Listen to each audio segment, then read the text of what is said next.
नमस्कार दोस्तों, EDUSAT lecture में आप सबका स्वागत है। जैसा कि आप जानते हैं, हम लोग चर्चा कर रहे हैं पॉलिटिकल थॉट एंड प्रोसेस पे। अब तक कई महान चिंतकों के बारे में हम लोग यहाँ चर्चा कर चुके हैं। मसलन सुकरात, अरिस्टो, Plato, Machiavelli, Rousseau, etcetera. And भारतीय चिंतक के बारे में भी हम लोग कौटिल्य के बारे में चर्चा किए हैं। आज एक और महान चिंतक कार्ल मार्क्स के बारे में चर्चा करेंगे। उनके विचार के बारे में, उनके विचार को किस तरह से दुनिया भर में अपनाया गया, क्या उनकी प्रासंगिकता है, और ख़ास करके आज हम लोग चर्चा करेंगे भारतीय संदर्भ में कार्ल मार्क्स को। और इस पर चर्चा के लिए स्टूडियो में उपस्थित हैं डॉक्टर एम एन ठाकुर। आप पॉलिटिकल साइंस के जवाहरलाल नेहरू विश्वविद्यालय में प्रोफेसर हैं और कार्ल मार्क्स पर आपका एक अपना पकड़ है और भारत के दृष्टि में कार्ल मार्क्स को देखते हैं। तो हम लोग उम्मीद करते हैं कि आपके व्याख्यान से हम लोग को यह समझने में लाभ मिलेगा कि कार्ल मार्क्स को भारतीय नज़रिए से किस प्रकार देखा जाए। इस उम्मीद के साथ आपकी ओर से डॉक्टर एम एन ठाकुर को आमंत्रित करता हूं कि आप व्याख्यान शुरू करें। वेलकम। धन्यवाद अमरेंद्र जी। आज का जो विषय है वो मेरे हृदय के बहुत करीब है, क्योंकि मैं पिछले कई वर्षों से ये समझने की कोशिश कर रहा हूँ कि भारतीय संदर्भ में मार्क्सवाद को कैसे समझा जाए या मार्क्स को कैसे समझा जाए। मार्क्स को दुनिया के कई हिस्सों में समझा गया है। फ्रांस के संदर्भ में समझा गया, जर्मनी में जर्मनी के संदर्भ में समझा गया, इंग्लैंड में इंग्लैंड के संदर्भ में समझा गया, रूस में रूसी संदर्भ में समझा गया। और इसीलिए आप देखेंगे कि मार्क्सवाद के कई स्कूल्स हैं, बहुत सारे प्रकार के मार्क्सवाद हैं। फ्रेंच मार्क्सिज्म है, जर्मन मार्क्सिज्म है, रशियन मार्क्सिज्म है, इंग्लिश मार्क्सिज्म है। तो ऐसी स्थिति में क्या ये भी संभव है कि हम भारतीय संदर्भ में मार्क्सवाद को समझने की कोशिश करें? और आज के युग में शायद इसकी ज़रूरत भी है, क्योंकि दुनिया भर के लोग भारत की तरफ देख रहे हैं। जब दुनिया में भारी दर्शन का भारी संकट चल रहा है, दुनिया के कई हिस्सों में ये महसूस किया जा रहा है कि जो कुछ परेशानी उन्हें दर्शन के क्षेत्र में हो रही है, उसका समाधान शायद भारतीय दर्शन में उन्हें मिल सकता है। लोग भारतीय दर्शन की तरफ आस लगाए बैठे हैं कि वहाँ से दुनिया के वर्तमान दार्शनिक संकट के लिए कुछ नई चीज़ें उभर के सामने आ सकती हैं। और इसीलिए इस संदर्भ में ये ज़रूरी है कि हम देखने का अपना दृष्टि बिंदु बदल लें। और पहले हम मार्क्सवाद के नज़रिए से भारत को देखते थे, मार्क्सवाद के नज़रिए से भारतीय दर्शन को समझने की कोशिश करते थे। अब मुझे लगता है शायद वो समय आ गया है जब हमें भारतीय दर्शन के माध्यम से मार्क्सवाद को समझने की कोशिश करनी चाहिए। बहुत सारे विद्वान हुए जिन्होंने मार्क्सवाद के नज़रिए से भारतीय दर्शन को समझने की कोशिश की। डी कौशाम्बी ने ऐसा किया, D.P. चट्टोपाध्याय ने ऐसा किया। इन सब लोगों ने सिर्फ ये कोशिश की देखने की कि भारतीय दर्शन का उद्गम कैसे हुआ, जिसे मैं अक्सर कहता हूँ ये जर्मन आइडियोलॉजी सिंड्रोम है। एक तरह की परेशानी है जो जर्मन आइडियोलॉजी, जो मार्क्स की किताब है, उससे निकली हुई है। क्योंकि मार्क्स ने जर्मनी में जो दर्शन चल रहा था उसके उद्गम को खोजने की कोशिश करते हुए बताया कि मनुष्य का जो चेतना है वो उसके भौतिक जीवन से संबंध रखता है और भौतिक जीवन के आधार पर चेतना का निर्माण होता है। और इस बात को लेकर एक खास तरह के उपागम का सृजन किया गया, जिसके द्वारा जब भी किसी दूसरे दर्शन को समझने की कोशिश की जाती थी तो उसके उद्गम को देखने की कोशिश की जाती थी। अफसोस इस बात की है कि उद्गम देखने के क्रम में लोग दर्शन के तत्वों को नहीं देख पाते थे, उसके मूल तत्व की विवेचना नहीं कर पाते थे। इसलिए मुझे लगता है कि समय आ गया है जब हमें भारतीय दर्शन के दृष्टिकोण से मार्क्सवाद को देखने की कोशिश करनी चाहिए। ये कोई बहुत अटपटा सा प्रोजेक्ट नहीं है, ये कोई बहुत अटपटी सी बात नहीं है, क्योंकि एक मज़े की बात यह है कि यदि आप जर्मन के दार्शनिक इतिहास को समझने की कोशिश करें तो वहाँ आप देखेंगे कि दो तरह के दार्शनिक थे। एक उस तरह के दार्शनिक थे जिन्होंने फ्रांस के दर्शन के इतिहास से और दर्शन के रिसोर्सेज से बहुत कुछ लिया, जिसे कहते हैं मैकेनिकल मटेरियलिज्म। एक भौतिकवाद उन्होंने फ्रांस से लिया, फ्रांस से उन्होंने आदर्शवाद भी लिया। और जर्मनी का एक बहुत बड़ा वर्ग था, दार्शनिक चिंतक वर्ग था, जो फ्रांस से ही उन चीज़ों को लेने की कोशिश करता था।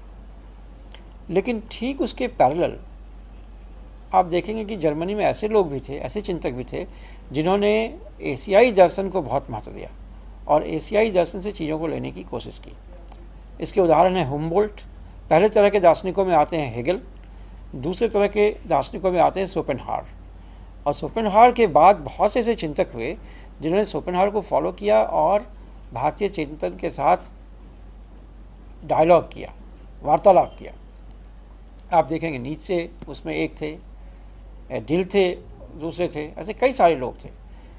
मुझे ऐसा लगता है कि जर्मनी में उस समय हेगल जैसे चिंतक की जो कोई भी आलोचना करना चाहते थे, और हेगल की आलोचना करने का मतलब उस वक्त की जर्मनी में एक बहुत मुश्किल काम था, क्योंकि हेगल वहाँ का राज समर्थित चिंतक था। लेकिन जब भी कोई उसकी आलोचना करना चाहते थे तो उनके पास जो रिसोर्सेज उपलब्ध था, जो सामग्रियाँ उपलब्ध थी, वो भारतीय दर्शन से ही उन्हें लेने की ज़रूरत पड़ती थी। भारतीय दर्शन से उन सामग्रियों को लेकर वो हेगल की आलोचना करते थे। और ऐसे में मुझे लगता है कि मार्क्स ने जब हेगल की आलोचना करनी शुरू की तो शायद उसमें भी कहीं ना कहीं भारतीय दर्शन से चीज़ों को उन्होंने ली। और इसलिए कोई बहुत अटपटा प्रोजेक्ट ये नहीं होगा यदि हम भारतीय दर्शन के माध्यम से मार्क्स को समझने की कोशिश करें। ये शोध का विषय है और मैं नहीं समझता हूँ कि इस पर काफ़ी शोध किया गया है कि मार्क्स का जो यथार्थवाद है वो भारतीय यथार्थवाद के कितना करीब है। मुझे लगता है कि यदि शोध करने की कोशिश की जाए तो शायद ये प्रमाणित करना संभव होगा कि मार्क्स का यथार्थवाद कहीं न कहीं भारतीय यथार्थवाद से जुड़ता है। इसका एक कारण जो मैं अभी तक समझ पा रहा हूँ वो सीधा सा है कि हुम्बोल्ट जो एक जर्मन चिंतक थे, जिनके भाषणों में, जिनके वक्तव्यों में हेगल भी, व्याख्यानों में हेगल भी बैठा करते थे। हुम्बोल्ट न्याय दर्शन के प्रबल समर्थक थे और वो न्याय दर्शन पे कई बार व्याख्यान दिया करते थे। और न्याय दर्शन भारतीय यथार्थवादी दर्शन है। और आप यदि गौर करें, न्याय दर्शन की जो तर्क प्रणाली है और मार्क्स की जो तर्क प्रणाली है वो बहुत मिलती जुलती तर्क प्रणाली है। बहरहाल इस बात पर हम थोड़ी देर में आएंगे। थोड़ा सा इसमें एक और बात हम देखने की कोशिश करें कि मार्क्सवाद का कैसे उदय हुआ और किस तरीके से सोवियत क्रांति के बाद मार्क्सवाद का वर्चस्व बढ़ा और कैसे मार्क्सवाद समस्या में चला गया। इससे हम ये प्रमाणित करना चाहेंगे कि मार्क्सवाद की समस्या जुड़ी हुई है दो और चीज़ों के साथ, एक विज्ञानवाद के साथ और दूसरा आधुनिकतावाद के साथ। इन दोनों को जोड़कर देखने की कोशिश करेंगे और हम ये कहना चाहेंगे कि यदि विज्ञानवाद और आधुनिकतावाद इन दोनों को मार्क्सवाद से अलग कर दिया जाए तो एक ऐसा मार्क्सवाद हमें मिलेगा जिसके साथ भारतीय दर्शन का डायलॉग, उसकी बातचीत संभव हो सकेगी। इसके पहले कि हम इस बात पर जाएं कि सोवियत यूनियन में क्या हुआ और विज्ञानवाद क्या था, हम ये कहना चाहेंगे कि बुद्ध की एक बड़ी प्रसिद्ध कहानी है कि बुद्ध से किसी ने पूछा कि भगवान है या नहीं। बुद्ध ने कहा कि आप क्या समझते हैं। बुद्ध ने उन पूछने वाले से पूछा कि आप क्या समझते हैं। पूछने वाले ने कहा कि मुझे लगता है कि भगवान है। तो बुद्ध ने कहा कि भगवान नहीं है। फिर किसी दूसरे आदमी ने बुद्ध से यही सवाल किया तो बुद्ध ने कहा कि आप क्या समझते हैं।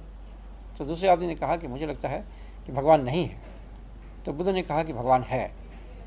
और जब तीसरे व्यक्ति ने यही सवाल पूछा तो बुद्ध ने कहा कि, फिर उसने पूछा कि आपका क्या ख्याल है।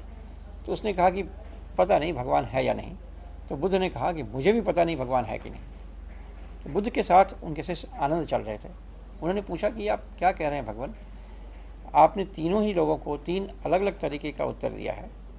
इससे ऐसा लगता है कि आप कहीं ना कहीं तो गलत होंगे, किसी न किसी एक उत्तर में तो आप गलत होंगे।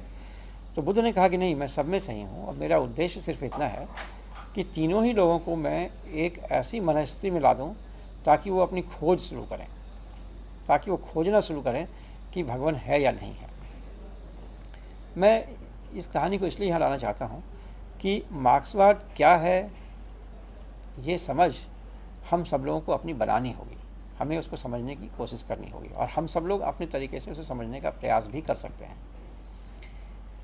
इसका मतलब ये नहीं कि मार्क्सवाद हर कुछ है, हर कोई इसे अपने तरीके से समझ ले। इसका मतलब सिर्फ इतना है कि मार्क्सवाद को अलग अलग संदर्भों में अलग अलग तरीके से समझने की संभावनाओं से इनकार नहीं किया जा सकता है।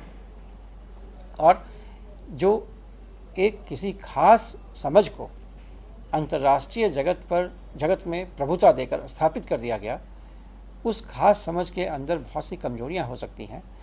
उस खास समझ से हमें पूरी तरह इनकार न भी हो तो उसे जांचने परखने की ज़रूरत से हम इनकार नहीं कर सकते हैं। इसलिए मैं ये कहना चाहता हूँ कि मार्क्सवाद को समझने के लिए उसकी गहराई में जाना होगा, और कई बार हमें देखना होगा कि मार्क्सवाद एक खास संदर्भ में उपजा हुआ दर्शन है। उसमें बहुत सी चीज़ें आज भी महत्वपूर्ण हैं और बहुत सी चीज़ें आज महत्वपूर्ण नहीं हैं। बहुत सी चीज़ें उस समाज के लिए महत्वपूर्ण थी, बहुत सी चीज़ें इस समाज के लिए महत्वपूर्ण हो सकती हैं। इसलिए एक तरह से मार्क्सवाद एक तरह का रिसोर्स है। ये आइडियोलॉजी, ये विचारधारा नहीं होकर एक तरह का मानव चिंतन का एक क्लाइमेक्स में उपलब्ध रिसोर्स है, जिसे हम सब लोग उपयोग में ला सकते हैं। और किस लिए उपयोग में ला सकते हैं? तो सामाजिक परिवर्तन के लिए उपयोग में ला सकते हैं। मैं इस बात पर अभी आने वाला हूँ। इसके पहले कि मैं इस बात पर आऊँ, मैं चाहता हूँ कि 2-3 बातें मैं स्पष्ट कर लूँ। पहली बात ये, जो अक्सर लोग सवाल करते हैं कि समाजवादी क्रांति जो सोवियत संघ में हुई और जो समाजवाद उससे बना, उसके पतन के बाद भी क्या कोई मार्क्सवाद को पढ़ने समझने में रुचि रख सकता है? ये सवाल बहुत से लोग किया करते हैं। मुझे लगता है कि समाजवादी क्रांति के बाद और सोवियत समाजवाद के पतन के बाद मार्क्स को पढ़ने लिखने में, मार्क्स के बारे में पढ़ने लिखने में रुचि और बढ़नी चाहिए। क्यों बढ़नी चाहिए? क्योंकि, और बढ़ भी रही है। मैं आपको बता दूं कि अमेरिका के एक न्यूयॉर्कर मैगज़ीन ने सर्वे करवाया कि 21वीं सदी में आने वाले समय में सबसे बड़ा चिंतक कौन माना जाएगा, सबसे ज़्यादा किस चिंतक को लोग पढ़ना चाहेंगे।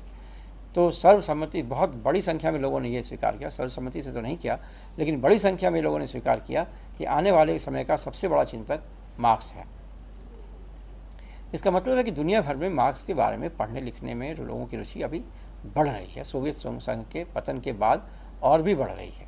इसका कारण ये है कि सोवियत संघ ने मार्क्सवाद को जिस तरीके से समझा था, जब तक सोवियत संघ महत्वपूर्ण पावरफुल रहा, तब तक लोग ये समझते रहे कि वही समझने का तरीका सबसे ऑथेंटिक तरीका था। सोवियत संघ के पतन के बाद वो एक रचनात्मक जगह बन गई है, क्रिएटिव स्पेस बन गया है, जिसमें लोग अब मार्क्सवाद को नए तरीके से समझने की कोशिश भी कर रहे हैं। दूसरा कारण ये है कि जिस तरह का समाज सोवियत संघ ने बनाया था, जिस तरह का समतामूलक समाज सोवियत संघ ने बनाया था, अब वो समाज एक सपना सा लगने लगा है। जब तक वो था तो उसके खिलाफ भी लोग सोचते थे, लेकिन जब वो चला गया है, जब वो एब्सेंट हो गया है, तो यदि आप सोवियत संघ के लोगों से बात करेंगे तो आपको आश्चर्य लगेगा जानकर, वो खुद कहते हैं कि वो एक सपना था। जिस तरह की समानता उपलब्ध थी, जिस तरह की सुविधाएं लोगों को उपलब्ध थी, जिस तरीके से मनुष्य के महत्व को समझा जा रहा था, जिस तरह की डिग्निटी उन्हें मिली हुई थी, ये शायद पूंजीवादी समाज में मिलना संभव नहीं है। इसलिए पूंजीवाद के विकल्प के रूप में सोवियत संघ जैसा ही समाजवाद सही है या नहीं है, इस पर विचार हो सकता है, लेकिन ये तय है कि कुछ न कुछ ऐसा समाज बनना ज़रूरी है।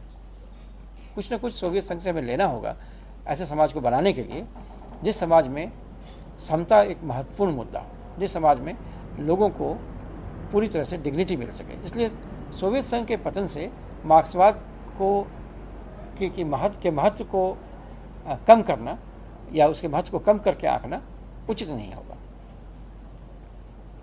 दूसरी बात मैं ये लेना चाहता हूँ कि मार्क्सवाद की अवधारणा के साथ एक जुड़ी हुई अवधारणा है विज्ञानवाद की, और मुझे लगता है इसमें सोवियत संघ ने महत्वपूर्ण या सोवियत क्रांति ने महत्वपूर्ण भूमिका निभाई थी।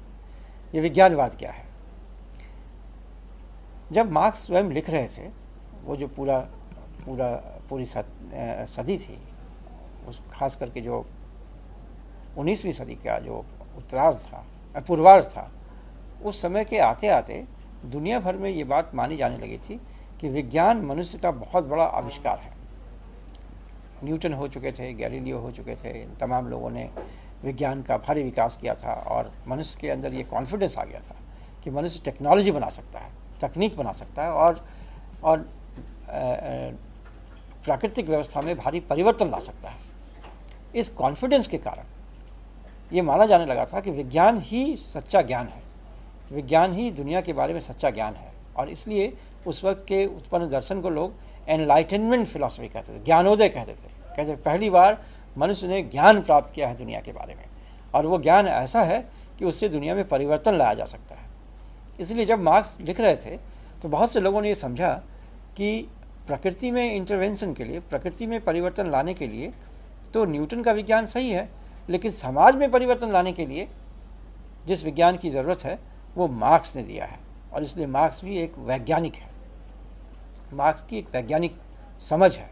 मार्क्स ने समाजवाद की एक वैज्ञानिक समझ देने की कोशिश की है।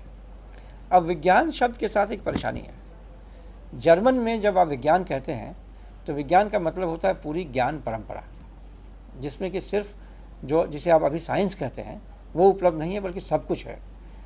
यदि आप किसी जर्मन से पूछें कि आप क्या करते हैं, और वो सोशल साइंस पढ़ाते होंगे, वो हो सकता है कि राजनीति शास्त्र पढ़ाते होंगे, तो वो कहेंगे आई एम अ साइंटिस्ट, वो अपने आप को वैज्ञानिक कहेंगे। तो विज्ञान का मतलब वहाँ ज्ञान से होता है, लेकिन अंग्रेजी में विज्ञान का मतलब होता है मॉडर्न साइंस से।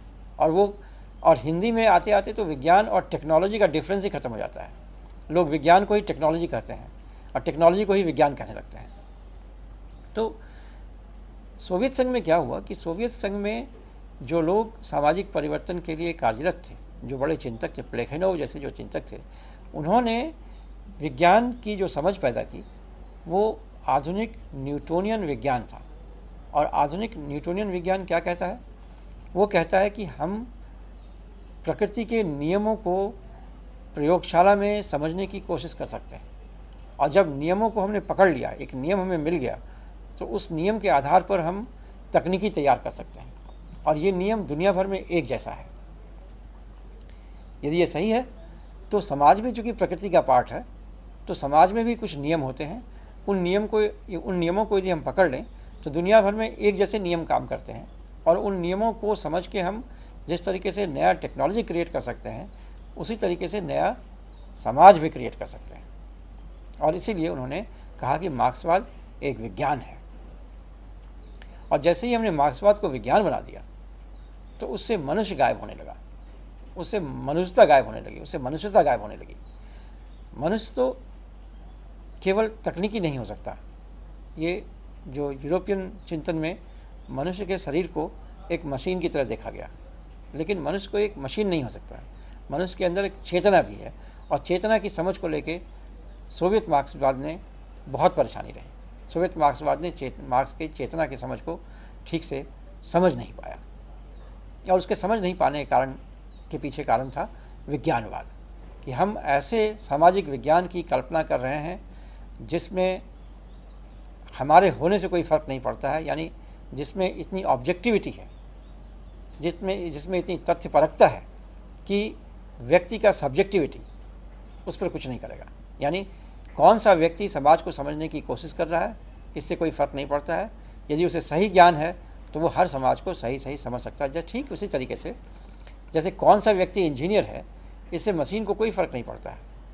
उसकी जाति क्या है, उसका धर्म क्या है, उससे मशीन में को कोई लेना देना नहीं है। कोई भी व्यक्ति जो उस तकनीकी को जानता है, किसी भी जाति धर्म का हो, मशीन के साथ छेड़छाड़ कर सकता है।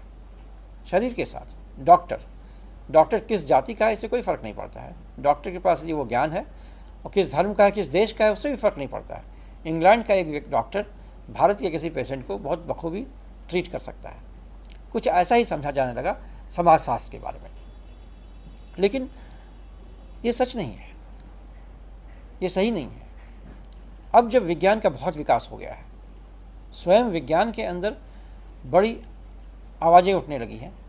स्वयं विज्ञान के अंदर न्यूटन के विज्ञान की आलोचना होने लगी है, और कहा यह जाने लगा है कि प्रकृति के नियमों को समझना बहुत मुश्किल है। प्रकृति के नियम जितने हमें उपलब्ध हो पाए हैं, उससे कहीं ज़्यादा नियम ऐसे हैं जिन्हें हम जानते ही नहीं हैं।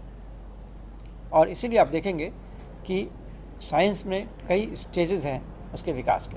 न्यूटन के बाद आइंस्टाइन आए, उन्होंने थियोरी ऑफ रिलेटिविटी दिया, सापेक्षता का सिद्धांत दिया। क्वांटम फिजिक्स आया, फिर अब एक नया सिद्धांत आया जिसे क्योस थियोरी कहते हैं। वो कहते हैं कि दुनिया में ऑर्डर कम है, ज़्यादातर एनार्की है, केओस है, और उस केओस को यदि हम समझ पाएँ तभी हम समझ पाएंगे कि दुनिया में क्या चल रहा है। तो विज्ञान के इस विकास के बाद अब ये समझना कि मार्क्सवाद ठीक न्यूटन की तरह का विज्ञान है समाज के बारे में, बहुत ही गलत होगा। और क्योंकि वैज्ञानिक समझ का, जिसे आप वैज्ञानिक समझ कर रहे हैं, उसका एक एरोगेंस भी है, उसका अपना एक घमंड भी है। वो आपको सीधा कह देगा कि आपको बात समझ में नहीं आ रही है क्योंकि आप वैज्ञानिक तरीके से नहीं सोच रहे हैं, और हमारे पास कोई वैज्ञानिक तकनीक है जिससे हम समाज को बेहतर समझ ले रहे हैं। इसलिए इस विज्ञानवाद से मार्क्सवाद को बड़ी समस्या है। और ये विज्ञानवाद केवल मार्क्सवाद में नहीं है, विज्ञानवाद एक अलग तरह की विचारधारा है जो वैज्ञानिक समझते हैं, जो दम के साथ कहते हैं कि हम यदि तकनीकी को समझ पा रहे हैं तो हम मनुष्य को भी अच्छा समझ लेंगे, लेकिन ऐसा होता नहीं है। दूसरी बात है आधुनिकता के साथ मार्क्सवाद के संबंध का। ये आधुनिकता क्या है? जैसा मैंने बताया कि जब वैज्ञानिक क्रांतियाँ हुई, सोच में परिवर्तन आने लगा, तो इस सोच में परिवर्तन के दरमियान ये जो यूरोप में जिसे ज्ञानोदय कहते हैं, उसके साथ साथ ये आधुनिकता आई। और आधुनिकता ने ये प्रमाणित किया कि वर्तमान समाज, वर्तमान व्यवस्था में जो सबसे महत्वपूर्ण बात है वो है कि हम सब कुछ को एक्सप्लेन कर सकते हैं।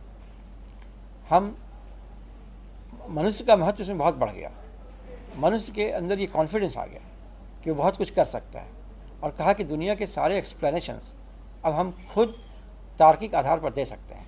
लेकिन आधुनिकता के साथ एक और बात जुड़ी जो पूंजीवादी आधुनिकता थी, जो ह्यूमन बीइंग्स के रैशनैलिटी पे विश्वास करती थी, जो कहने लगा कि मनुष्य बेसिकली एक रैशनल बीइंग है, तार्किक बीइंग है। लेकिन शायद मनुष्य केवल तार्किक बीइंग नहीं है, मनुष्य तो चेतनाशील प्राणी है। सिर्फ तर्क के कारण काम नहीं करता है, वो पैशन के कारण भी काम करता है, वो फीलिंग्स के भी काम करता है। उसके अंदर भावनाएं हैं, तरह तरह की भावनाएं हैं, और उन भावनाओं के आधार पर भी मनुष्य काम करता है। इसलिए इन भावनाओं को समझने की ज़रूरत है। लेकिन जिस मार्क्सवाद को आधुनिकता के साथ जोड़ने की कोशिश की गई, उस आधुनिकता में भावनाओं की कोई समझ नहीं है। मनुष्य की भावनाओं के बारे में उसमें कोई समझ पैदा ही नहीं हो पाती है।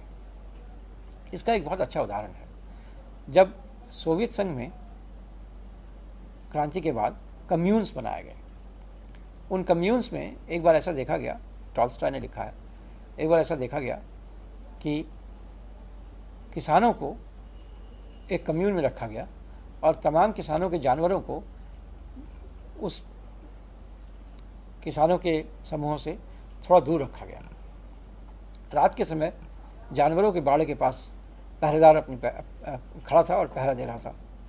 अचानक उसने देखा कि दो लोग जानवरों के बाड़े में घुस के कुछ कर रहे हैं, तो बहुत चिंतित हुआ और जाके उन्होंने उन दोनों को पकड़ा, तो पाया कि वो लोग उसी कैंप के, उसी कम्यून के किसान थे। तो उन्होंने पूछा कि आप क्या कर रहे हैं इतनी रात को यहाँ जानवरों के बाड़ा में? तो एक किसान ने कहा कि मेरी समस्या ये है कि जो मेरी गाय है, जब तक मुझे हाथ से छूता नहीं हूँ तो वो खाना नहीं खाती है। दूसरे ने कहा कि मेरा जो बैल है, जब तक मैं उसके घास में अपना हाथ नहीं डालता हूँ तो उसे लगता है कि मैंने कुछ उसमें कि मिलाया ही नहीं है। जैसे ही मैं हाथ डालता हूँ उसे लगता है मैंने कोई ऐसी चीज़ मिला दी है जो उसे बहुत स्वादिष्ट लगेगी, और फिर वो घास खाने लगता है।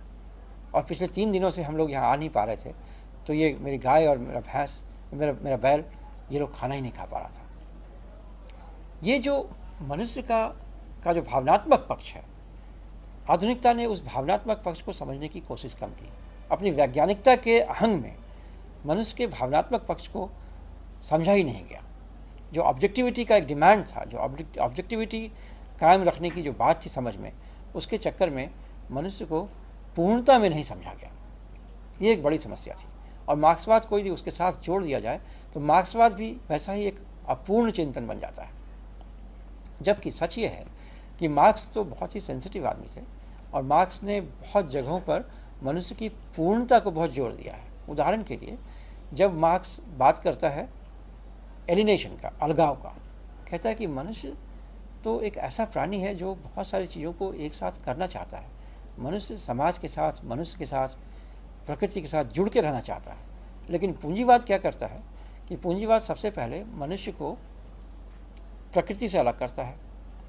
आप जंगलों में, प्रकृति में रहने के बदले कंक्रीट के जंगलों में, शहरों में शिफ्ट करने लगते हैं और आप प्रकृति से अलग हो जाते हैं। आपके अंदर प्रकृति में जाने की प्रबल इच्छा होती है, इसीलिए फॉरेस्ट बनाया जाता है, इसीलिए आप अपने गमलों में पौधा उगाते हैं, लेकिन आप प्रकृति के नज़दीक नहीं रह पाते हैं। तमाम जो प्राकृतिक आपके दोस्त थे, पेड़ पौधों से लेकर जानवरों तक, वो छूट जाते हैं आपके। फिर क्या होता है? फिर आप धीरे धीरे जो काम आप करते हैं, जो प्रोडक्ट आप तैयार करते हैं, आप उससे ही अलग हो जाते हैं। आपको मालूम ही नहीं है कि जिस अपनी शक्ति को लगाकर प्रकृति में जो परिवर्तन करके कोई उपयोगी वस्तु आपने बनाया है, उसका उपयोग कौन करेगा? आपको मालूम नहीं कहाँ जाएगा वो। आपको सिर्फ उसके बदले चंद पैसे मिल जाएंगे और पैसे लेकर आप घर आ जाएंगे। तो कई बार इससे क्या होगा कि जो सामान आप बनाएंगे, आप बहुत अच्छे आदमी हैं, लेकिन आप एक फैक्ट्री में काम करते हैं जहाँ मनुष्य को मारने का यंत्र बनाया जाता है। आपको मालूम भी नहीं है कि उससे कौन सा आदमी मारा जाएगा। संभव है कि आपका कोई अपना ही आदमी उस यंत्र से मारा चला जाए। तो आप अपने लेबर से ही अलग हो जाते हैं। यही नहीं, बल्कि ऐसा भी होता है कि आपने यदि बहुत खुश होकर ज़्यादा प्रोडक्शन कर दिया, ज़्यादा चीज़ें बना दी, तो जो फैक्ट्री का मालिक है, कंपनी का जो मालिक है, वो कहेगा कि अब आपके काम की हमें ज़रूरत नहीं है, आपके लेबर की हमें ज़रूरत नहीं है, क्योंकि हमारे पास इतना माल जमा हो गया। यानी आपका किया हुआ मेहनत आपके ही खिलाफ खड़ा हो गया। ये दूसरे तरह का अलगाव है। फिर क्या होता है? आदमी अपने समाज से अलग हो जाता है, क्योंकि समाज के अंदर उसका एक इंटरेस्ट हो जाता है और समाज का दूसरा इंटरेस्ट होता है। इसलिए ऐसा होता है कि जो आपके लिए अच्छा है वो समाज के लिए बुरा हो गया, जो समाज के लिए अच्छा है वो आपके लिए बुरा हो गया। आप इसी द्वंद्व में जीने लगते हैं। आप करना तो अच्छा चाहते हैं समाज के लिए, लेकिन आप कर नहीं सकते हैं, क्योंकि आप यदि अच्छा करने लगेंगे समाज का तो आपकी स्थिति बुरी हो जाएगी। इसलिए आप क्या करते हैं कि समाज में तरह तरह का गलत काम करते हैं ताकि आपकी स्थिति अच्छी रही, लेकिन आपकी स्थिति भी अच्छी हो नहीं पाती है, क्योंकि आपका जो जीवन है, मनुष्य का जो जीवन है, वो तभी सफल है जब वो बाकी मनुष्यों के साथ मिलजुल कर रह सके। यदि आपके पास करोड़ों रुपया हो जाए, लेकिन आपके साथ कोई ऐसा व्यक्ति नहीं हो जिससे आप शेयर कर सकें उस पैसे को, किसी व्यक्ति को आप दे नहीं सकें कोई ऐसी चीज़ जिससे आपको खुशी मिल सके, तो आपका पैसा बिल्कुल बेकार हो जाएगा। इसलिए मनुष्य तो जीवन ही जी सकता है दूसरे मनुष्य के साथ, लेकिन जो पूंजीवादी व्यवस्था है वो मनुष्य को ही मनुष्य से अलग कर देता है। और यही नहीं, एक आखिरी तरह का अलगाव भी होता है कि मनुष्य से ही अलग हो जाता है, वह मनुष्य अपने आप से ही अलग हो जाता है। क्योंकि एक समय ऐसा आता है जब जो उसकी प्रकृति है, मनुष्य की प्रकृति जो लोगों को प्रेम करने की है, लोगों के साथ मिलजुल कर बैठने की प्रकृति है, उससे वो अलग होता चला जाता है। और एक ऐसी स्थिति आती है जब खुद ही, जिसे सिजोफ्रेनिया कहते हैं, वो स्प्लिट पर्सनालिटी हो जाती है। और इसमें सिर्फ गरीब लोगों के साथ ऐसा नहीं होता है, धनियों के साथ कुछ ज़्यादा ही ऐसा होता है। इसलिए आप देखेंगे कि धनी देशों में साइकियाट्रिस्ट की ज़्यादा ज़रूरत है, क्योंकि वो अपने लोगों को अलग करता है, अपने आप को अलग करता है, अपने से अपनी ही प्रकृति को पहचान नहीं पाता है, और फिर वो धीरे धीरे उसे नींद नहीं आने लगती है, एक पागलपन का दौर आने लगता है। तो मार्क्स एक बहुत ही सेंसिटिव आदमी है, जो समझता है, मनुष्य की चेतना को समझने की कोशिश करता है, और उसका संपूर्ण प्रयास यह है कि मनुष्य की आर्थिक व्यवस्था को कैसे ठीक किया जाए, मनुष्य की आर्थिक व्यवस्था को कैसे ठीक किया जाए ताकि उसकी चेतना भी ठीक रहे, ताकि वो खुश रहे, ताकि उसे किसी तरह की तकलीफ नहीं हो। तो मार्क्स का तो उद्देश्य जीवन का ये है। लेकिन आधुनिकता ने जिस तरीके से मार्क्स को समझने की कोशिश की, उन्होंने मार्क्स के इस मानवीय पक्ष को हटा दिया उसके, और सिर्फ एक ऑब्जेक्टिविटी के पक्ष को रखा, ताकि हम तथ्यपरक तरीके से समझ सकें कि दुनिया में, वैज्ञानिक तरीके से समझ सकें कि दुनिया में क्या हो रहा है। ये एक मार्क्सवाद के साथ भारी संकट रहा है, और इसलिए मुझे लगता है कि मार्क्सवाद को फिर से नए तरीके से समझने की ज़रूरत है। मार्क्सवाद का मूल कथ्य क्या है, क्या कहना चाहता है मार्क्सवाद? मार्क्सवाद सिर्फ इतना कहना चाहता है कि हमें एक ऐसे समाज के निर्माण करने की बात सोचनी चाहिए जिस समाज में जो प्राकृतिक साधन हैं, उन साधनों का उपयोग मनुष्य के कल्याण के लिए हो सके, और हर व्यक्ति को उन साधनों तक पहुंचने का पूरी छूट हो, पूरा मौका हो। और हर व्यक्ति, मनुष्य अपने आप में बहुत महान चीज़ है, और मनुष्य के जीवन को सुचारू रूप से चलाने के लिए प्रकृति के साधनों का उपयोग करना ज़रूरी है, और हर मनुष्य को प्रकृति के साधनों का उपयोग करने की छूट होनी चाहिए, उसकी उपलब्धता हर मनुष्य के साथ होनी चाहिए। अब इतनी सी बात कह देने के बाद सवाल उठता है, सिर्फ हम चाहिए कहकर नहीं रहना चाहते हैं, बल्कि हम सचमुच ऐसा स्थापित करना चाहते हैं। यदि हम सचमुच ऐसा स्थापित करना चाहते हैं तो ऐसा स्थापित करने के क्रम में कौन से लोग आड़े आ रहे हैं, कौन ऐसा स्थापित नहीं करने दे रहा है, इसे समझने की ज़रूरत है।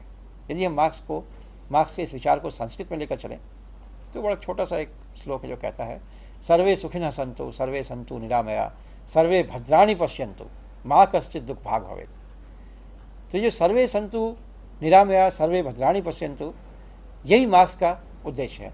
अब कौन से लोग हैं, ये विश्लेषण करने की ज़रूरत है, कौन से लोग हैं जो इस छोटी सी बात को स्थापित करने से रोकने की कोशिश करते हैं। और फिर मार्क्स यूरोप के संदर्भ में ये समझने की कोशिश कर रहा है। कोई ज़रूरी नहीं है कि यूरोप में जो लोग इस बात को रोकने की कोशिश करें, लैटिन अमेरिका में भी वही लोग रोकने की कोशिश करें, इंडिया में भी वही लोग रोकने की कोशिश करें। इस एक छोटी सी बात के बाद कि ऐसा एक समाज बनना चाहिए, ये एक यूटोपिया इनके अंदर है, ऐसा एक समाज बनना चाहिए, इसके बाद जो कुछ भी है उसे समझने की ज़रूरत है। और मार्क्स उस समझदारी को आपके सामने रखने की कोशिश करता है कि आप खुद समझिए कि आपके समाज में कौन है जो इस व्यवस्था को कायम होने से रोकने की कोशिश कर रहा है। और निश्चित रूप से हर समाज की अपनी संरचना है, हर समाज में अलग अलग तरह का ये मूल्य हो सकता है कि सुखी होने का क्या मतलब है, सुख का मतलब क्या है। यदि सर्वे सुखिनः सन्तु की बात है तो किसी ऐसे समाज में जहाँ प्राकृतिक साधनों की भारी कमी है, जहाँ पानी की कमी है, वहाँ पानी की उपलब्धता सुख से जोड़ा जा सकता है। जहाँ पानी इतना है कि उसकी कोई कमी नहीं, हर किसी को उपलब्ध है, वहाँ किसी और चीज़ की उपलब्धता को सुख से जोड़ा जा सकता है। तो सुख केवल कोई ऐसी चीज़ नहीं है कि आप यूनिवर्सल उसे कर दें, बल्कि सुख का अंतिम उद्देश्य ये है कि आपकी चेतना सुखी हो, ताकि आपकी चेतना में, बल्कि उससे भी आगे निकले तो ऐसा हो कि सुख और दुख से आप परे हो जाएं। आपकी चेतना कुछ ऐसी हो जाए कि सुख और दुख से आप परे हो जाएं। और ये तभी संभव है जबकि आपकी भौतिक आवश्यकताएं पूरी हो जाएं। यदि आपकी भौतिक आवश्यकताएं पूरी नहीं होंगी तो आपका शरीर ही सर्वाइव नहीं करेगा। यदि शरीर ही सर्वाइव नहीं करेगा तो सुख और दुख का मतलब ही क्या होगा। तो शरीर के सर्वाइव करने के लिए भौतिक आवश्यकताओं की पूर्ति ज़रूरी है। और फिर उससे आगे जाने के लिए आपको सोचना पड़ेगा कि क्या सामग्रियाँ आपके पास उपलब्ध हैं, आपका समाज कैसे सोचता है, आप किस प्राकृतिक स्थिति में रह रहे हैं। इन तमाम चीज़ों को जोड़कर आपको फिर नए समाज की कल्पना करनी पड़ेगी। और ये नए समाज की कल्पना हर समाज के लिए अपने तरह का होगा, हर अलग अलग देश के लिए अपने तरह का होगा। मार्क्सवाद सिर्फ हमारी सहायता कर सकता है, मार्क्सवाद हमें पूरी व्यवस्था नहीं दे सकता है। मार्क्सवाद सिर्फ हमें ये एक्सप्लेन कर सकता है। और वो भी मार्क्स बड़ा बखूबी कहते थे कि आने वाली संतति हमसे ज़्यादा इंटेलिजेंट होगी और ज़्यादा संख्या में भी होगी, जो समझ पाएंगे लोग कि कैसे परिवर्तन लाया जाए, किस तरह की व्यवस्था कायम की जाए। इसलिए मार्क्सवाद सिर्फ हमारी सहायता समझने में कर सकते हैं, वो हमें क्लूज़ दे सकते हैं, हमें चाबियाँ दे सकते हैं और कह सकते हैं, एक सूत्र दे सकते हैं कि आप इस समाज को इस तरीके से समझने की कोशिश करें। यहाँ ये लोग व्यवस्था में परिवर्तन के लिए तैयार नहीं होने वाले लोग हैं, इनको आप कैसे समझें, कौन ये लोग हैं, कैसे इनको व्यवस्था परिवर्तन के महासंग्राम में आप शामिल कर पाएंगे, वो समझ मार्क्सवाद दे सकता है। लेकिन मार्क्सवाद हमें ये नहीं कह सकता कि भारत का समाज किस तरह का यूटोपिया देखे। यदि हम ये सोचते हैं कि भारत का समाज वैसा ही यूटोपिया देखे जैसा रूस का समाज देख रहा है तो हमें परेशानी होगी, शायद ये संभव नहीं होगा। मैं एक छोटा सा उदाहरण लेता हूँ धर्म के विश्लेषण को लेकर। हम सब लोग जानते हैं, ये कॉमन सेंस की बात है आजकल, कि धर्म का मतलब है, मार्क्सवाद का धर्म के ऊपर जो विचार है वो बड़ा स्पष्ट है, ऐसा लोग समझते हैं। क्या विचार है? विचार ये है कि religion is the opium of the masses. ये जनता की अफीम है। अफीम क्या करती है कि आपको तकलीफ़ है तो तकलीफ़ तो बनी रहेगी, लेकिन वो महसूस नहीं हो, इसके लिए आपकी चेतना को ही वो कुंद कर देगी। थोड़ी देर के लिए आप दूसरी तरह की चेतना में चले जाएंगे ताकि आपके भौतिक कष्ट के बारे में आपको अनुभूति ना हो। और डॉक्टर्स अफीम का उपयोग करते हैं। तो लोग कहते हैं कि मार्क्सवाद जो है वो कहता है कि धर्म इसी अफीम की तरह है कि आपको कष्टों का अनुभव नहीं होने देता है और आप सुखपूर्वक जीवन चलाते हैं। लेकिन ऐसी बात है नहीं। यदि मार्क्स को आप गौर से पढ़ेंगे तो आप पाएंगे कि मार्क्स का धर्म के ऊपर बड़ा गंभीर विश्लेषण है। हुआ यूँ है कि जब मार्क्स की रचनाओं को सोवियत यूनियन में पढ़ा गया, प्लेखनोव जैसे लोगों ने पढ़ा, तो वहाँ क्या हुआ कि पहले से ही वहाँ पर सोवियत यूनियन में धर्म को लेकर एक समस्या चली आ रही थी। वो समस्या क्यों चली आ रही थी? क्योंकि सोवियत यूनियन का जो मूल धर्म था, जो वहाँ का मौलिक, जो वहाँ के सामाजिक धर्म प्रारंभिक अवस्था में था, उस धर्म को लगभग समाप्त करके चर्च को वहाँ स्थापित किया गया और राज्य ने चर्च को वहाँ स्थापित किया और चर्च बिल्कुल राज्य की तरह ही नियमावली बनाकर लोगों को फोर्सफुली मनवाया कि ये धर्म आपका है, और इससे लोग बहुत नाराज रहते थे। इसलिए जब मार्क्सवाद का ये विश्लेषण किया गया कि मार्क्सवाद एक नास्तिक धर्म है, नास्तिक इन द सेंस एथेइज्म के सेंस में, जो अंग्रेजी में इसको एथेइज्म कहते हैं, जो गॉड के एग्जिस्टेंस को नहीं मानता है, एक ऐसा धर्म है, तो लोगों को बड़ा, एक ऐसी विचारधारा है, तो लोगों को बड़ा अपील किया कि चलो ये धर्म के खिलाफ है, क्योंकि वो लोग भी धर्म के खिलाफ थे। लेकिन आप कल्पना कीजिए भारत जैसे समाज में, और समाज 3 तरह के होते हैं धर्म के हिसाब से। एक ऐसा समाज है जहाँ बड़े बड़े धर्मों की उत्पत्ति हुई है। भारत और पूरे एशियाई समाज में आप देखेंगे कि जितने दुनिया के बड़े धर्म हैं, हिंदुइज्म है, क्रिश्चियनिटी है, इस्लाम है, सिखिज़्म है, बुद्धिज़्म है, जैनिज़्म है, ये सभी धर्म इसी मिट्टी में पले बढ़े हैं, इसी मिट्टी में पैदा भी हुए हैं। और जब कोई धर्म, कोई विचारधारा, धर्म तो छोड़िए, कोई विचार किसी मिट्टी में पैदा होता है और वहाँ फलता फूलता है, तो वो विचार जनता के कॉन्शसनेस का पार्ट हो जाता है, जनता की सामूहिक चेतना का अंग होता है। वो इतना डीपली उसके अंदर उतरा रहता है, यदि आप चाहें उसे निकाल के बाहर फेंक देने का, तो आप फेंक नहीं सकते हैं। आपको उसे समझने की कोशिश करनी पड़ेगी कि वो क्या रहा है, एक धार्मिक चेतना का मतलब क्या है। दूसरी तरह का समाज होता है जहाँ धर्म ट्रांसमाइग्रेट होता है। ट्रांसमाइग्रेट मतलब वो आहिस्ता आहिस्ता चल फिर के चलता वहाँ पहुँच जाता है। जब वहाँ पहुँचता है तो वह पाता है कि वहाँ पहले से कुछ संस्कार हैं जिसे धर्म के नाम से जाना जा सकता है, जिसे वो लोग पेगन रिलीजन कहते हैं, जादू टोना वाला रिलीजन कहते हैं, वो पहले से समाज में विद्यमान है। अब क्रिश्चियनिटी पैदा तो एशिया में हुआ, लेकिन मूव करता हुआ जब यूरोप पहुंचा तो वहाँ उसने देखा कि यहाँ पहले से ही पेगनिज्म है और उसको विरोध भी सहना पड़ा। तो धीरे धीरे क्रिश्चियनिटी ने वहाँ एक बड़े चर्च का रूप ले लिया और वो राज्य की तरह रूल करने लगा और पेगनिज्म को, सेक्टरिज्म को, सबको ख़त्म करने की कोशिश करने लगा, सेक्ट्स को ख़त्म करने की कोशिश करने लगा। तो आहिस्ता आहिस्ता चर्च ने प्रभावकारी ढंग से झगड़ा करके, लड़ाई करके, वॉर करके उन पे कब्ज़ा किया, उनके विचारों पे कब्ज़ा किया और लोगों को फोर्सफुली चर्च में आने के लिए बाध्य किया। ऐसी जगह पर सैकड़ों साल के बाद, हज़ारों साल के बाद यदि कोई लोग खड़े होकर कहें कि हम इस धर्म को नहीं मानते हैं, तो ये कोई आश्चर्य की बात नहीं है, क्योंकि धर्म वहाँ की चेतना में जिस तरीके से गया है, उसमें वॉर के बारे में भी चेतना होगी, उसमें डिस्कम्फर्ट के बारे में भी चेतना होगी। इन तमाम चीज़ों के बारे में लोग सचेत होंगे, कहीं ना कहीं कलेक्टिव कॉन्शसनेस में, सामूहिक चेतना में ये बातें उपलब्ध होंगी। और यही कारण है कि वहाँ सेक्युलरिज्म जैसी बात खूब उठती रहती है। लेकिन एशियाई समाज में जब हम सेक्युलरिज्म की बात करते हैं तो सेक्युलरिज्म के अर्थ को ही हमें बदलना पड़ गया। हम नए तरह के सेक्युलरिज्म की बात करने लगे। हम कहने लगे सर्वधर्म समभाव को सेक्युलरिज्म कहने लगे। अब सेक्युलरिज्म ये नहीं था कि धर्म को समाप्त कर दो, धर्म को बंद कर दो, धर्म को क्लोज डाउन कर दो। सेक्युलरिज्म सिर्फ ये था कि चलो सभी धर्मों का हम सम्मान करें। यूरोप में क्या था कि धर्म को छोटे बक्से में बंद करो। रसिया में क्या हुआ कि धर्म को बैन कर दो, चर्चों को तोड़ दो। सोवियत यूनियन में इन्हें बंद कर दो, कंप्लीटली धर्म को बाहर कर दो। तो इस 3 तरह के समाज में 3 तरीके से धर्मों को हैंडल किया गया है और एशियाई समाज में धर्म को उस तरीके से हैंडल करना संभव नहीं है। और मार्क्स बखूबी इस बात को समझते थे। इसलिए मार्क्स कहते थे, होली फैमिली में अपनी पुस्तक में उन्होंने कहा है कि धर्म के साथ ज़बरदस्ती मत करो। यदि ज़बरदस्ती करोगे तो वो वापस लौट के आ जाएगा। यदि तुम्हें धर्म से कुछ करना है तो उसकी चेतना को परिवर्तन करने की कोशिश करो, उसके साथ ज़बरदस्ती करने की कोशिश मत करो। ये बात उनकी समझ में बखूबी आती थी।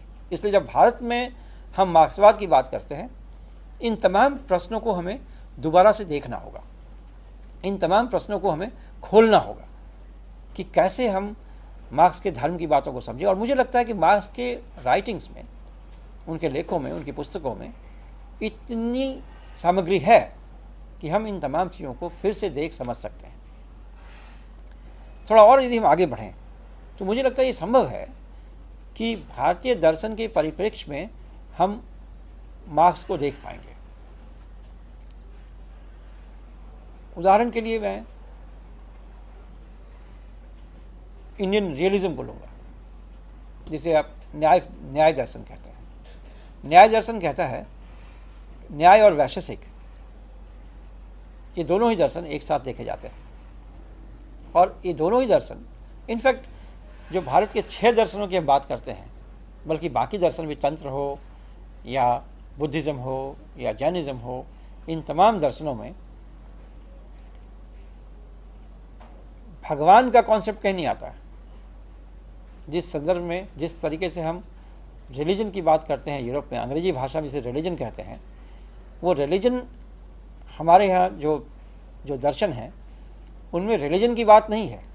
दुर्भाग्य की बात है कि अंग्रेजी बोलने वाले लोग या इंग्लिश स्पीकिंग वर्ल्ड इन दर्शनों को किसी धर्म का हिस्सा मानता है। आप यदि गौर करें, जो भारतीय दर्शन के प्रारंभिक श्लोक हैं वो क्या कहते हैं, क्या उद्देश्य है दर्शन का? ज़्यादातर श्लोक यही कहते हैं कि त्रिविध तापों को दूर करना ही दर्शन का काम है। त्रिविध ताप, दैहिक, दैविक और भौतिक ताप। भौतिक इज अ फिजिकल, बॉडी में जो आपको तकलीफ होती है, प्रकृति का जो के द्वारा प्रकृति जो है। दैविक, जिसे हम समझते नहीं कहाँ से आ रहा है, सुनामी आ गया, हमें मालूम नहीं कहाँ से आ रहा है। दैविक का मतलब ये नहीं भगवान ने दिया है, दैविक का मतलब ये है कि हमारी पकड़ से बाहर है। तो दैहिक, दैविक और भौतिक ताप से, त्रिविध ताप से हम मुक्त हो सकें, इसके लिए दर्शन की व्यवस्था की गई है। इसलिए रिलीजन नहीं है।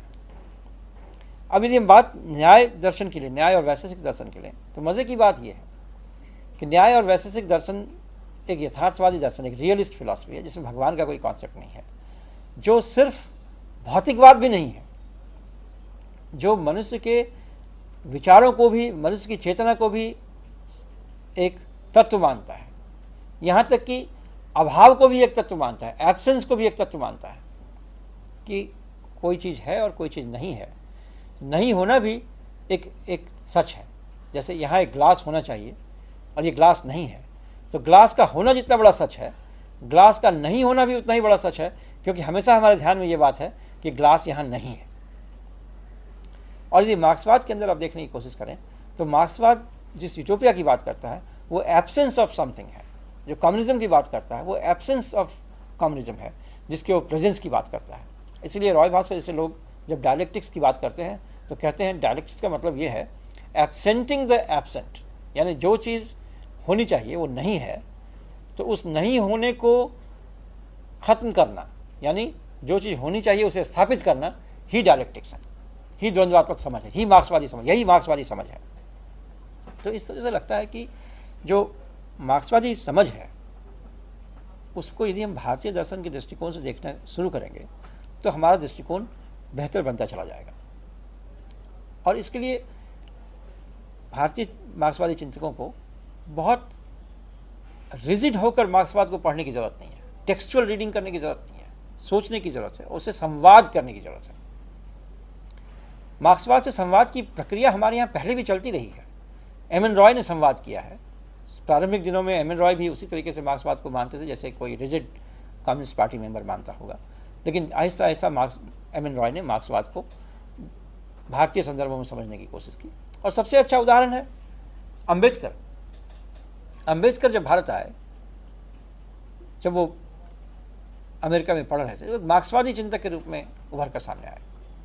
मार्क्सवाद को उन्होंने गंभीरता से लिया, पढ़ा, लेकिन भारत आने के बाद उन्होंने मार्क्सवाद के सोवियत स्वरूप को लेकर बहुत रुचि नहीं दिखलाई। उन्हें लगा कि ये मार्क्सवाद तो हमें भारत में बहुत कुछ एक्सप्लेन नहीं कर पा रहा है। लेकिन ऐसा नहीं था कि उन्होंने मार्क्सवाद को छोड़ दिया, उन्होंने मार्क्सवाद के साथ एक संवाद किया। आप अम्बेडकर का एक लेख पढ़ेंगे जिसमें अम्बेडकर ने बुद्ध और मार्क्स के बीच में तुलना की है और कहता है कि ये बुद्धिज़्म जो हमारा है ये मार्क्सवाद से बहुत करीब है, क्योंकि बुद्धिज़्म भी प्राइवेट प्रॉपर्टी के खिलाफ है, व्यक्तिगत संपत्ति के खिलाफ है। बुद्धिज़्म भी सिंपल जीवन प्रकृति को संवर्धित करके चलने की बात करता है। बुद्धिज़्म भी सिर्फ वस्तुनिष्ठ बातें करता है। बुद्धिज़्म कोई भगवान की बात नहीं करता। बुद्धिज़्म इज एथेइस्ट, वो लोग भी मानते हैं कि बुद्धिज़्म इज एथेइस्ट रिलीजन।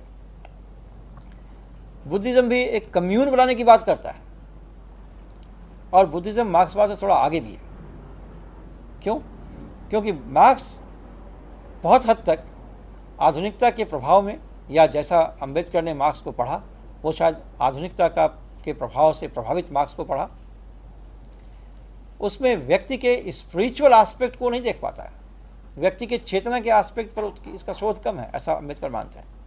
और बुद्धिज़्म ने व्यक्ति के चेतना के स्तर पर बहुत शोध किया है और वो व्यक्ति को एक संपूर्णता में देखता है, एक पूर्णता में देखता है। मार्क्सवाद अम्बेडकर के हिसाब से बहुत महत्वपूर्ण दर्शन होने के बावजूद व्यक्ति को पूर्णता में नहीं देख पाता है और इसलिए अम्बेडकर कहते हैं कि मार्क्सवाद के पूंजीवाद की जो आलोचना है उसका बहुत महत्व है, लेकिन उसके बावजूद हमें मार्क्सवाद को बौद्ध दर्शन के साथ मिलाकर देखने की ज़रूरत है। बहुत से ऐसे मार्क्सवादी हुए, राहुल सांकृत्यायन थे, जिन्होंने बौद्ध दर्शन को बहुत गंभीरता से लिया और ये संवाद करने की कोशिश की। मुझे लगता है कि आज के युग में, आज के समय में, जब सोवियत यूनियन ख़त्म हो चुका है, जो सोवियत मार्क्सिज्म एक क्राइसिस में चला गया है, वैसे मौके में भारतीय मार्क्सवादी चिंतकों को मार्क्स को भारतीय दर्शन के संदर्भ में समझने की कोशिश करनी चाहिए। इसका एक परिणाम ये निकलेगा, जो बहुत महत्वपूर्ण परिणाम है, कि जब मार्क्सवादी चिंतक आम जनता से संवाद करते हैं, जिस भाषा में वो बात करते हैं वो भाषा आम जनता को समझ नहीं आती है। आम जनता की चेतना के गहराई में उतरने का प्रयास नहीं करते हैं ये, बल्कि आम जनता को एक मार्क्सवादी फॉर्मूले के तहत परिवर्तन की बात समझाते हैं। आप किसी मार्क्सवादी से बात करें, वो मोड ऑफ प्रोडक्शन और तमाम चीज़ों की बात करता है, लेकिन जिस तरीके से हमें सोचने की आदत है, उस सोच के अंदर बैठकर, घुसकर, उसके अंदर कैसे सोच में परिवर्तन लाया जाए, कैसे जनवादी समाज समतामूलक समाज बनाया जाए, इस पर इनका कोई काम नहीं हो पाता है। और धीरे धीरे जो लोग मार्क्सवादी चिंतन से प्रभावित भी होते हैं, आहिस्ता आहिस्ता उससे बाहर निकल जाते हैं। प्रभाव बहुत गहरा नहीं जा पाता है। यदि हम भारतीय दर्शनों के साथ संवाद करना शुरू करें और भारतीय दर्शनों के हिसाब से मार्क्सवाद को समझने की कोशिश करें और फिर अपने समाज में व्यवस्था परिवर्तन की बात करना शुरू करें, तो शायद ये संवाद गहरे उतरेगा, शायद लोगों के दिल तक ये जाएगा, आम आदमी भी इसे समझ पाएगा और एक प्रभावकारी परिवर्तन के लिए हम आगे बढ़ पाएंगे। इसलिए ऐसा लगता है कि मार्क्सवादी चिंतन को भारतीय दर्शन परंपरा में समझने की ज़रूरत है और बहुत से मार्क्सवादी चिंतक शायद ऐसा प्रयास कर भी रहे हैं। ऑफ लेट ये प्रयास बहुत शुरू हुआ है और मुझे लगता है कि इसे आगे बढ़ाने की ज़रूरत भी है। मैं यहीं अपनी बात खत्म करना चाहूँगा। ये तो मार्क्स का सामाजिक पक्ष और किस तरह से व्यवस्था को परिवर्तन किया जाए उस पर था। मार्क्स के आर्थिक पक्ष को किस तरह से भारतीय दर्शन और भारतीय समाज के तौर पे देखा जा सकता है और उसकी प्रासंगिकता को समझा जा सकता है। मार्क्स का जो आर्थिक पक्ष है वो मूलतः क्या है? मुझे लगता है कि आज भी दुनिया के जो चिंतक हैं उसमें से मार्क्स पहला और सबसे महत्वपूर्ण चिंतक है जिसने पूंजीवाद के स्वरूप को समझा। ये पूंजीवाद क्या चीज़ है? भारतीय दर्शन जब फल फूल रहा होगा तो भारत में पूंजीवाद नहीं आ पाया था। हमें पूंजीवाद पसंद हो या नापसंद हो, ये एक अलग बात है, लेकिन ये इस बात से कोई इनकार नहीं कर सकता कि भारत में पूंजीवादी व्यवस्था ब्रिटिश कॉलोनियलिज्म के बाद आई है और वो व्यवस्था यहाँ पर बहुत ही दृढ़तापूर्वक मजबूत हुई है। तो भारतीय दर्शन हमें पूंजीवाद की समझ देने में सक्षम नहीं है। वो हमें पूंजीवाद के खिलाफ खड़ा करने में सक्षम है। वो हमें ये बतला सकता है कि कंजम्पशन, जो गांधी जैसा कहते हैं, गांधी ने भारतीय दर्शन से इन चीज़ों को लिया और कहा कि जो पूंजीवाद का मूल मंत्र है वो मूल मंत्र है पॉजिटिव इंडिविजुअलिज्म, यानी कि हर मनुष्य, हर व्यक्ति, मनुष्य छोड़िए हर व्यक्ति अपनी शक्तियों का स्वामी है और उन शक्तियों के द्वारा जो कुछ भी प्रकृति से वो लेता है उसका वो स्वामी हो जाता है। और स्वामी होने का मतलब ये है कि वो उसका जैसा चाहे, जैसी मर्जी उसका उपयोग कर सकता है। और ये हर व्यक्ति का जीवन है, अपना जीवन है, हमारा सब कुछ अपना है, प्राइवेट है, ये मेरी प्राइवेसी है, मैं प्राइवेट है। ये मूल मंत्र है पूंजीवाद का। और इसलिए हर व्यक्ति अब अपनी चीज़ों को खरीद फरोख्त सकता है, खरीद और बेच सकता है। हमारे समाज का मूल मंत्र ये कभी नहीं रहा। आज के दिन में भी यदि आप गांव जाएंगे तो लोग फलों के पेड़ को बेचना गलत समझते हैं। जिस जाति में दूध बेचकर अर्थोपार्जन करने की परंपरा है वो तो दूध को बेच सकते हैं, लेकिन बाकी जाति के लोग दूध को बेच भी नहीं सकते हैं। दूध को बेचना गलत माना जाता है। इन तमाम तरह की चीज़ें जो जैसे तालाब है, तालाब यदि किसी व्यक्ति का भी हो, व्यक्तिगत स्वामित्व भी उसके ऊपर है, लेकिन उसके जल के ऊपर किसी व्यक्ति का स्वामित्व नहीं हो सकता। यानी ये स्वामित्व की जो बात थी हमारे यहाँ अलग थी। गांधी ने इस बात को पकड़ा। गांधी ने कहा कि हम तो मनुष्य जाति जो है, मनुष्य जो है, ये हमेशा ही कर्ज में रहता है। हमारे ऊपर समाज का कर्ज है, हमारे ऊपर पिता माता का कर्ज है, हमारे ऊपर शिक्षक का कर्ज है। तो हम तो इंडिपेंडेंट हैं ही नहीं, ये सब कुछ हमें मिला है। और एक समय ऐसा आता है जब हमें इन सब चीज़ों को वापस करना है। हम अपना स्वामी बिल्कुल नहीं है। मेरा स्वामी तो कोई और है, हम तो सिर्फ निमित्त मात्र हैं। और इसलिए हम इन चीज़ों को उन तक पहुंचाने की, वापस उन्हें देने की कोशिश करेंगे। ये हमारी समझ है अपनी संपदा की। तो जो आर्थिक समझ पूंजीवाद की है, उस पूंजीवाद को हम समझ नहीं पा रहे हैं। ये समझ तो पूंजीवाद का जो मूल मंत्र है वो कैसे हमारे दिमाग के अंदर अब घुसता जा रहा है। और इसलिए आप देखेंगे कि जॉइंट फैमिलीज टूटती जा रही हैं, परिवार के अंदर ही समस्याएं उत्पन्न हो जा रही हैं, क्योंकि ये पूंजीवाद का मूल मंत्र हमारे अंदर घुस गया है। ये कीड़ा हमारे अंदर घुस गया है। और इस कीड़े की समझ, इस बीमारी की समझ जितनी मार्क्स को थी उतनी और किसी को नहीं थी। एक पूंजीवाद हमारे अंदर क्या कर सकता है, पूंजीवाद हमारे अंदर क्या परिवर्तन ला सकता है, इसकी समझ मार्क्स को बखूबी थी। कैसे आदमी ही बदल जाता है। जब कोई आदमी वो पूंजीपति होता है तो वो व्यक्ति ही बदल जाता है। उस व्यक्ति के व्यक्तिगत संबंध बदल जाते हैं, वो अमानवीय होने लगता है। पूंजी इतना अमानवीय है कि वो किसी व्यक्ति को नहीं छोड़ता है। अब इस बात को यदि मार्क्स समझा रहा हो, हमें समझने की कोशिश करनी चाहिए और फिर ऐसे आर्थिक परिवर्तन को लाने का प्रयास करना चाहिए। और कैसे लाएंगे इस प्रयास में, क्योंकि जो शक्तियाँ इस पूंजीवादी व्यवस्था को कायम रखने की में इच्छुक है, उन शक्तियों को समझना ज़रूरी है। कैसे परिवर्तन लाएं, कैसे इस कीड़े के बदले कोई दूसरी बात हम लोगों तक पहुंचाएं, ये हमें भारतीय दर्शन दे सकता है। लेकिन पूंजीवाद की समझ हमें मार्क्स से लेनी पड़ी। और गांधी का एक बहुत बड़ा फेलियर ये था कि गांधी ने पूंजी की ताकत को समझा ही नहीं। उन्हें लगा कि आदमी, इंसान तो इंसान है, चाहे वो पूंजीपति हो चाहे कुछ भी हो, इसलिए उसका हृदय परिवर्तन संभव है। उन्हें यह लगा कि ट्रस्टीशिप की बात करेंगे तो ये बड़े पूंजीपति ट्रस्टी बन जाएंगे। लेकिन पूंजी का ये स्वभाव नहीं है। पूंजी का स्वभाव सिर्फ एक है कि वो आगे बढ़ना चाहता है।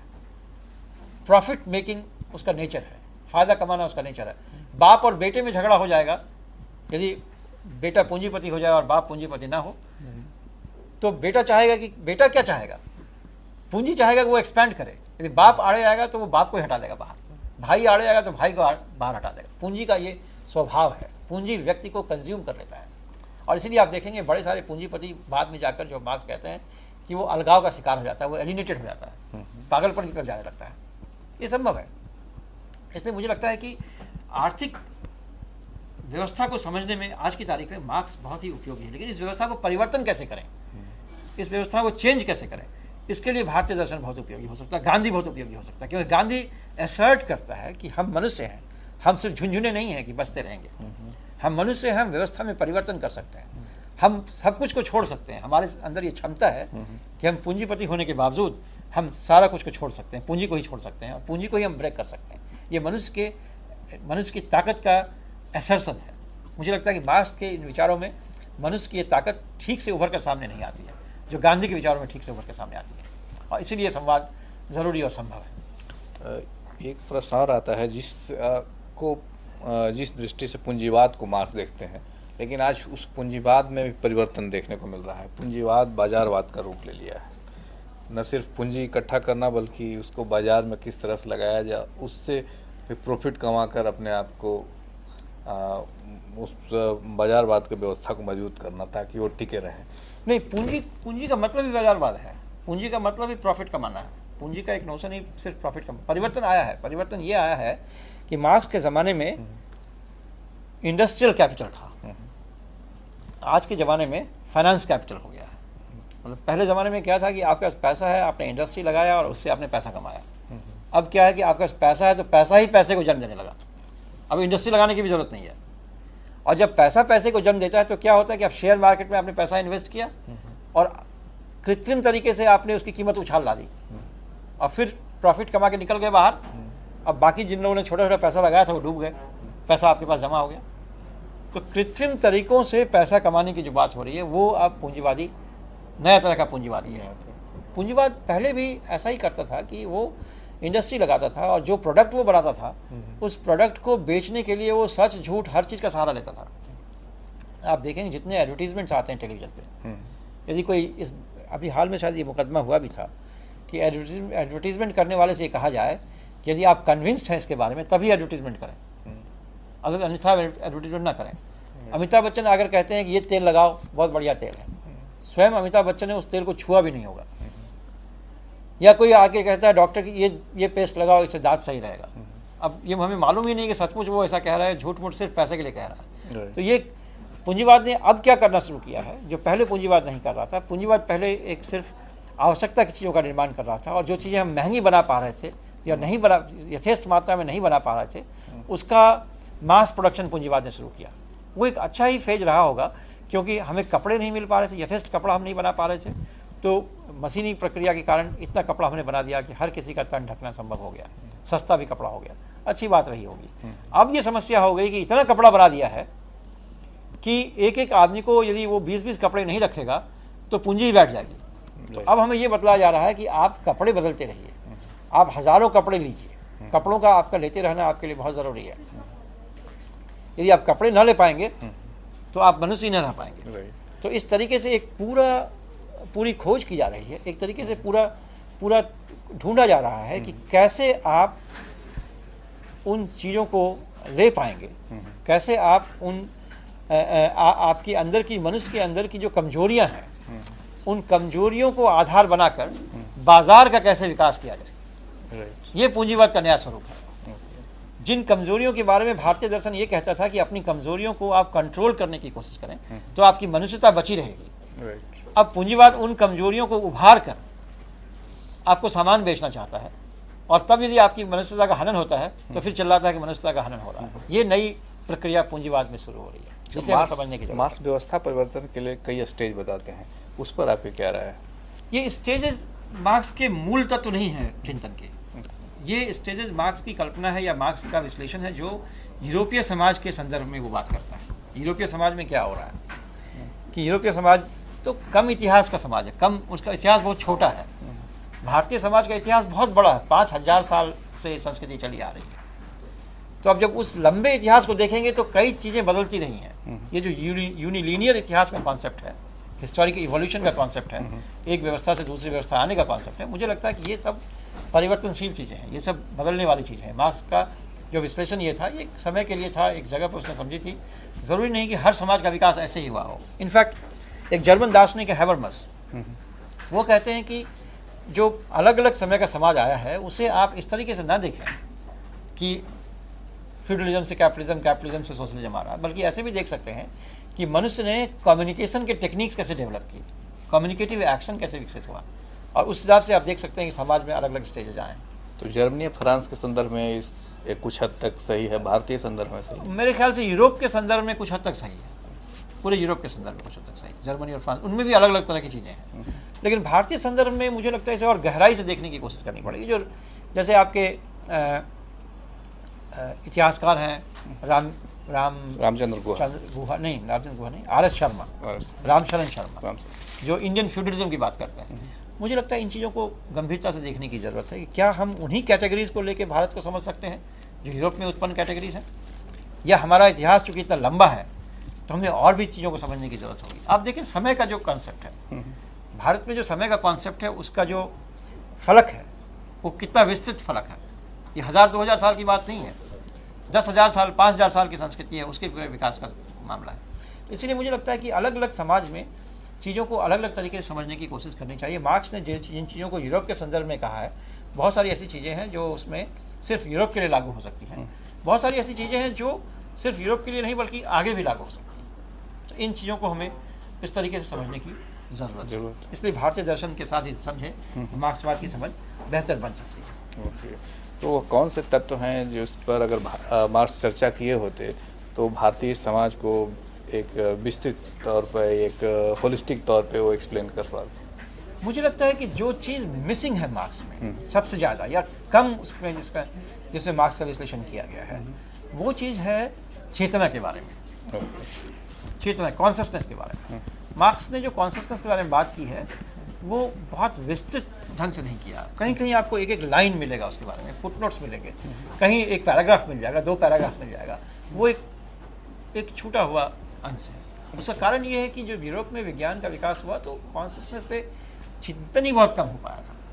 आप देखें, गौर करेंगे कि फ्रॉइड ने भी इतना साल ले लिया ये बात करने में, पूरे यूरोप ने इतना साल ले लिया ये बात करने में कि चेतना बहुत महत्वपूर्ण चीज़ है, चेतना को समझने की ज़रूरत है। और अभी भी जो चेतना की समझ उनकी है वो मुझे लगता है कि बहुत ही अविकसित है भारतीय दर्शन के की तुलना में। तो क्या उनके राइटिंग से हम चेतना के कंसेप्ट जो है उसको कंस्ट्रक्ट कर सकते हैं? कर सकते हैं। मुझे लगता है कि एक महत्वपूर्ण काम ये होगा यदि हम भारतीय दर्शन से चेतना की समझ को उठाएं और उस विस्तृत फलक के अंदर मार्क्स की चेतना की समझ को फिट करने की कोशिश करें, फ्रॉइड की चेतना की समझ को फिट करने की कोशिश करें, तो चेतना की हमारी समझ बहुत ही पावरफुल हो जाएगी। आप देखिए, सांख्य दर्शन में जो चेतना की समझ है वो कहता है कि आप इमेजिन करें कि सेमी सर्कल्स के बहुत सारे सीरीज हैं, एक जगह आप रखें 0-1, यानी मनुष्य का एक ऐसा स्टेज जब मनुष्य का शरीर और उसकी चेतना सब कुछ एक में वो एग्जिस्ट कर रहा है एक साथ। फिर आप लेफ्ट साइड जाएं जो छोटे सर्कल्स हैं, तो आप देखेंगे कि